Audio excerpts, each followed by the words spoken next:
Now, the biggest thing that we're going to talk about today is the difference between ser and estar, and we're going to basically conjugate these two verbs. Now, first of all, let me show you in English the being verb. So I'm going to draw the chart as always. On this side we have our singular, right? And then on this side we have plural. And then, of course, this would be first person, second person, third person, right? So, first of all, this is going to be I be, right? No, I am, all right? And then this one's going to be you are, he is, or she is, or it is, okay? And then this one is we are, they are, okay? So these are the verbs that we're conjugating. In English, there are basically three different forms in the present tense here in our chart. Am, are, and is, okay? So in Spanish, we have two different words for to be. And those two different verbs are ser y estar. Now, we're going to start out with ser, okay? And it's a totally irregular verb. It doesn't follow the normal pattern, okay? So in the first person, it's soy, or yo soy. That means I am. And then it's tú eres, él es, or ella es. And then over here it's somos. And then this one's going to be son. Okay? Now, estar, on the other hand, and if you remember last week, we spent a lot of time conjugating AR verbs, and we saw that pattern. Estar is actually a pretty regular verb. There's just a few exceptions about it. Right here in the first person, basically has an I on the end. Okay? Estoy, right? And then right here, the difference is that we're having an accent, whereas normally AR verbs do not have an accent added like that. And then same thing in the third person singular, está, okay? And then this first person plural is actually regular, because remember the verb is estar, and remember how we break them up like this, okay? And then we put the ending on, estamos, and then the only thing irregular about the third person plural is that we're throwing an accent on, está, okay? So this is how we translate, conjugate the verb to be in Spanish. Here we have ser, and then down below we have estar. So the difference is that ser is referring to permanent situations, okay? And estar is usually referring to temporary, how you're feeling, could be a condition, or it could be a location. Even if it's a permanent location, whenever you're dealing with a location, it's going to be estar, okay? So location, condition, or something that's temporary, okay? And then this is more permanent. You read sideways, right? And then, so let me give you some examples here. Let's say I say that someone is a nice person, okay? I want to say, hey, he's really nice. Now that's not really a temporary status, right? That's just kind of saying what he's like as a person. That's a characteristic of him. So if I want to say that, I'm going to use this right here. Él es, right? He is, okay, because we're using ser. Él es simpático, okay? But let's say I want to say she is sad. Now, being sad is not a permanent condition, right? Today I might be sad, tomorrow I'm going to be happy, the day after that I'm going to be angry, okay? And especially when we're dealing with women, with mood swings, okay? So that's why we're going to do ella, okay? So, she, ella, está triste, okay? So it's not ella es triste, it's ella está triste, okay? Because that's a temporary condition. That's just how she's feeling right now. Does everybody understand that? Okay? So that's the difference right there. Now, if I want to say, we are tired. Now, who knows what the word for tired is?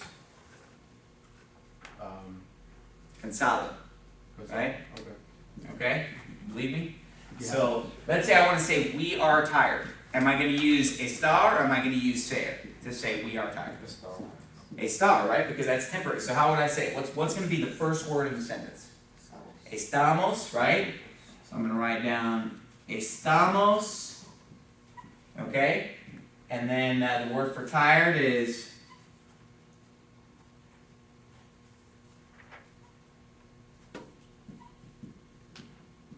right? But I'm going to throw an S on it because there's more than one of us, right? Remember we talked about how the adjectives have to match up with the nouns, both in gender and singular versus plural. So, estamos cansados. Now I always get mixed up, I think it's cansados, because I always get mixed up. One means married and one means tired. I don't know where that connection came in, but one of them means tired. If you just change the A and the S, and it's almost pronounced the same. One means tired and one means married. So we're married, we're tired, estamos cansados. Okay, I don't remember which right now because I'm kind of cansado right now. So I didn't sleep at all last night. So now let's say we want to talk about location. Okay, if we want to say donde means where. Donde está Esteban? Where is Stephen? Okay? Let's say I want to say Stephen is at church.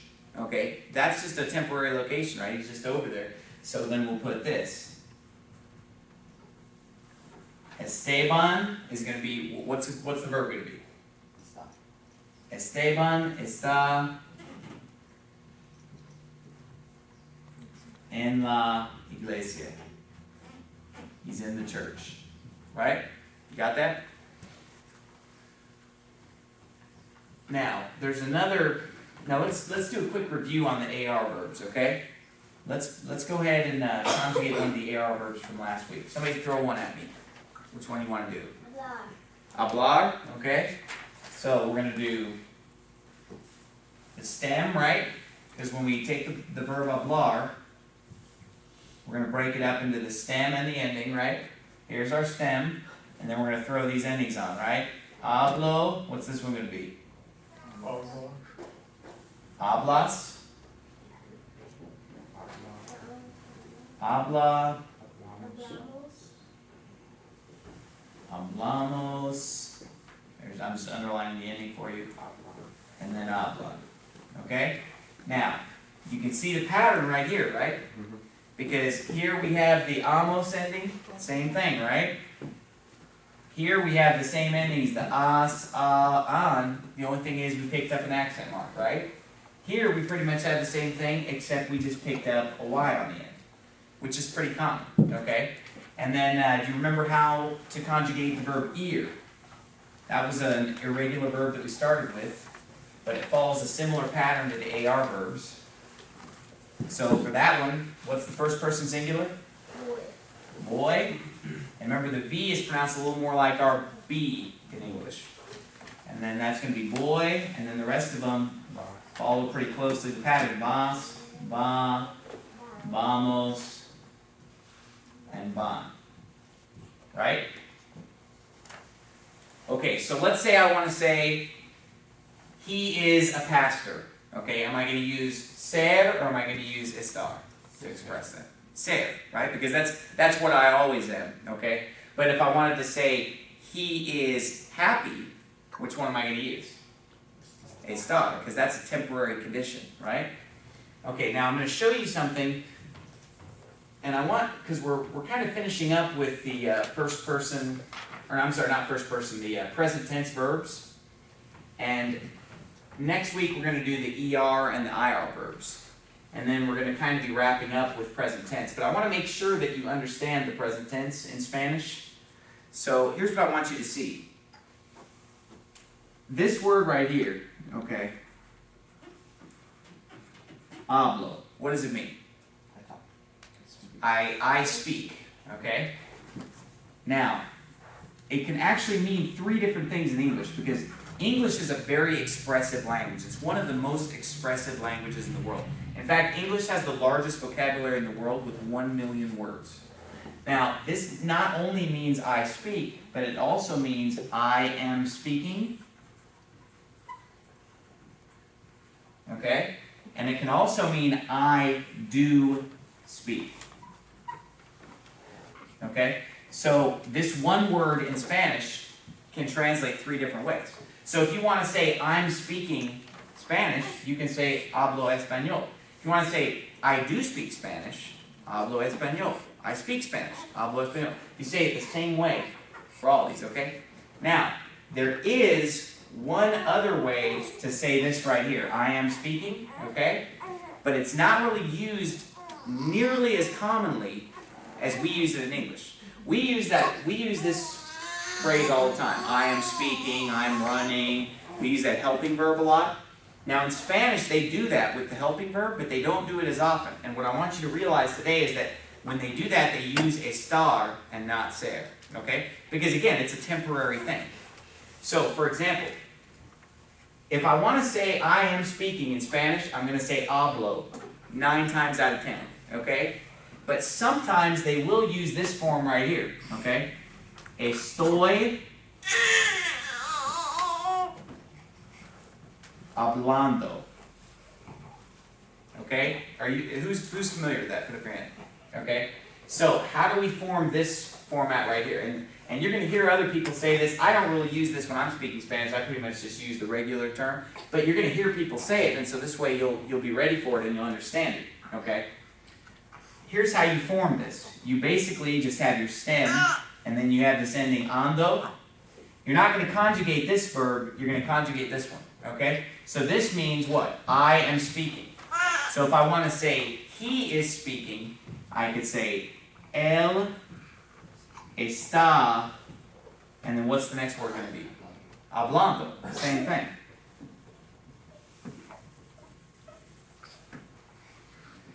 Okay, and then let's say we want to use the verb explicar, which means what? To explain, okay? Then we could say estamos, and then what's this word going to be? First we're going to have our root, explicar, but we're going to lose that AR, and we're going to throw the what ending on? Ando, right? So it's going to be estamos explicando. So how would I translate that in English right there? We are explaining, right? Or what would be the other way that I could say we are explaining? There's 2 ways to say it. What's the other way? Explicamos, right? Expresses the same thing. So basically, these are 2 different ways to say the same thing. Explicamos and estamos explicando. Okay? So, let's say I were to write this word on the board.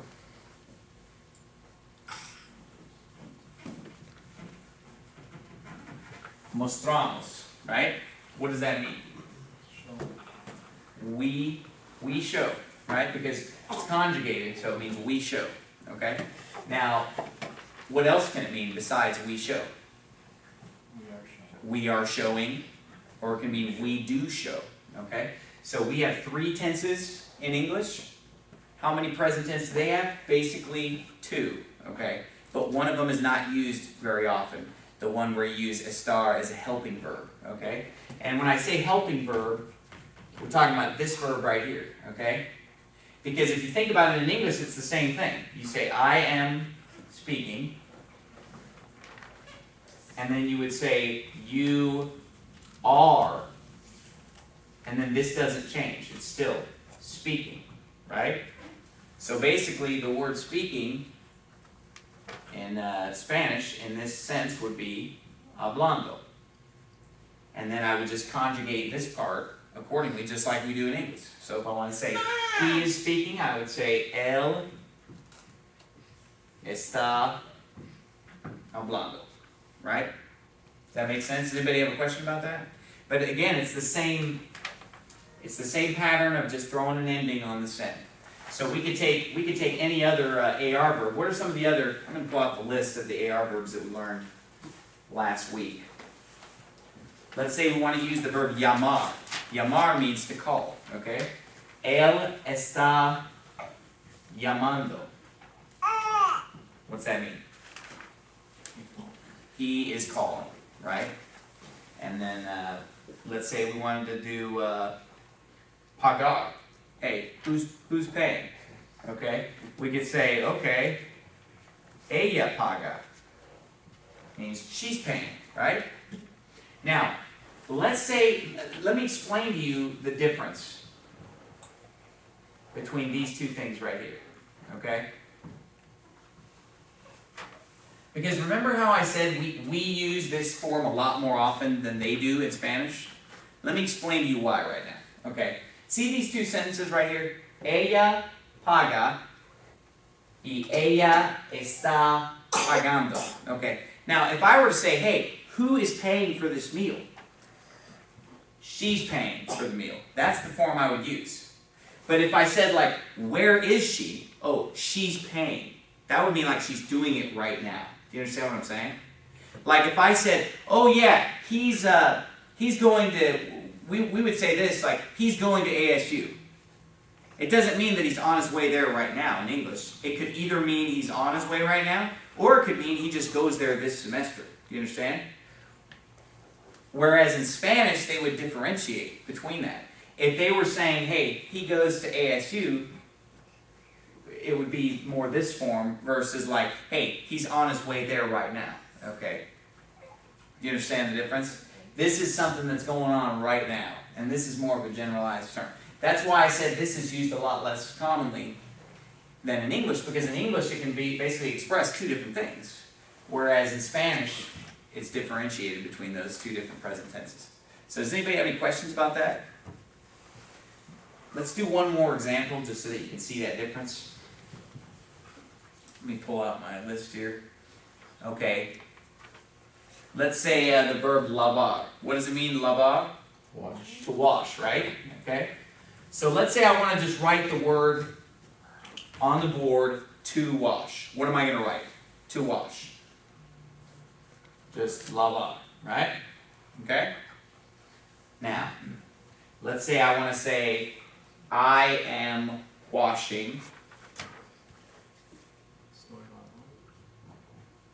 Estoy lavando.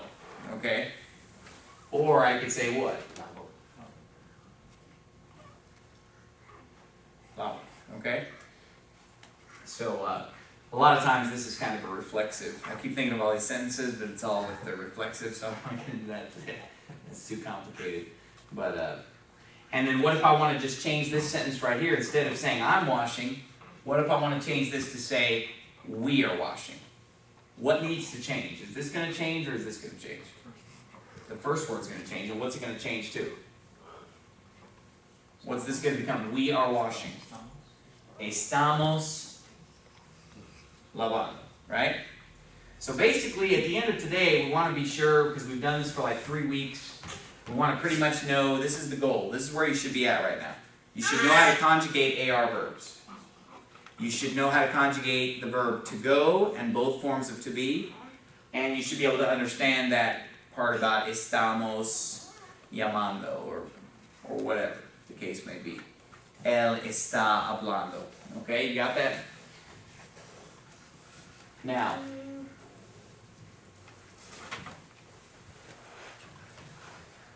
let's go ahead and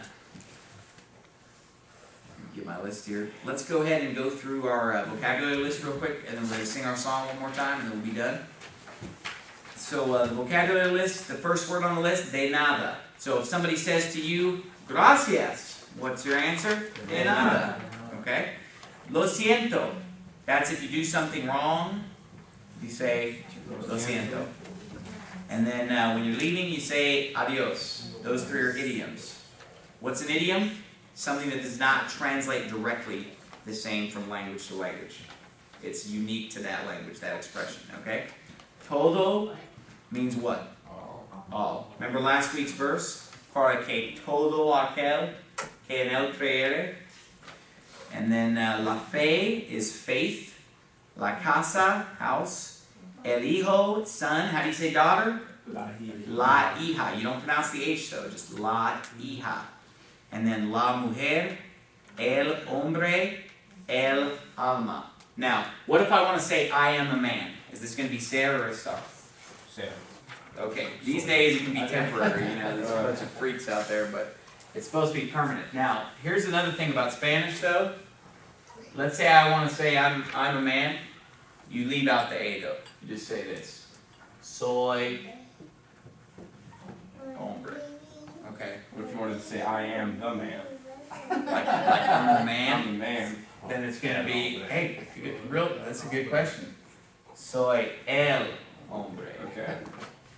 But this right here means, you don't have to say soy un hombre, you leave that out in Spanish. So, if we leave that part out in Spanish, how am I gonna say, I am a pastor? What would I say? Soy pastor, right? If somebody says, hey, what do you do for a living? Soy pastor. But what if somebody says, hey, who's the pastor here? And I want to say, hey, I'm the pastor. What am I going to say then? Soy el pastor. Like I'm the pastor of this church versus just I'm a pastor. Okay? So when it says nothing, it's an implied A. I'm a pastor. Okay? Got that?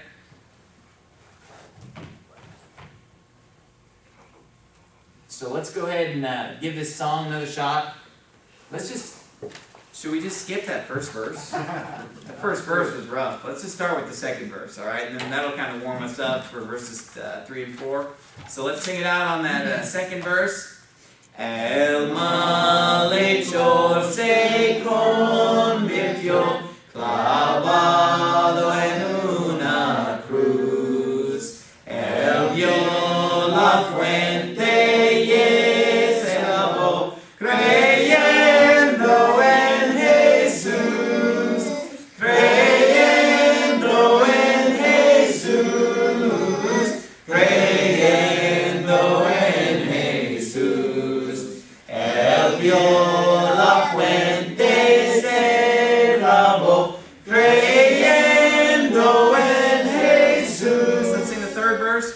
Y yo también mi pobre ser allí logré lavar la gloria de su gran poder. Me gozo en ensalzar, me gozo en ensalzar, me gozo en ensalzar la gloria de su gran poder. Me gozo en ensalzar, eterna fuente carmesí, raudal de puro amor, se lavará por siempre en ti el pueblo del Señor, el pueblo del Señor, el pueblo. Acts 16:31 is the one that we're doing today, and the book of Acts in Spanish is called Hechos. So let's, I'll read it for you and then we can read it together. Y ellos dijeron, cree en el Señor Jesucristo y serás salvo tú y tu casa. So let's read it together now. Y ellos dijeron, cree en el Señor Jesucristo y serás salvo tú y tu casa. Alright, so that one's not too hard. E means and, of course. Ellos means they. Dijeron, and they said. Cree en el Señor Jesucristo. Cree means believe. En el, on the. Señor means what? Lord. Jesucristo is one word in Spanish, Jesus Christ. Y serás salvo tú. Y thou shalt be saved. Basically, the E is the and. Serás is the thou shalt. Okay? Salvo is being saved. And then tú is basically restating the subject again. It's basically emphasizing thou by restating it, even though the verb is already conjugated. Y serás salvo tú y tu casa. And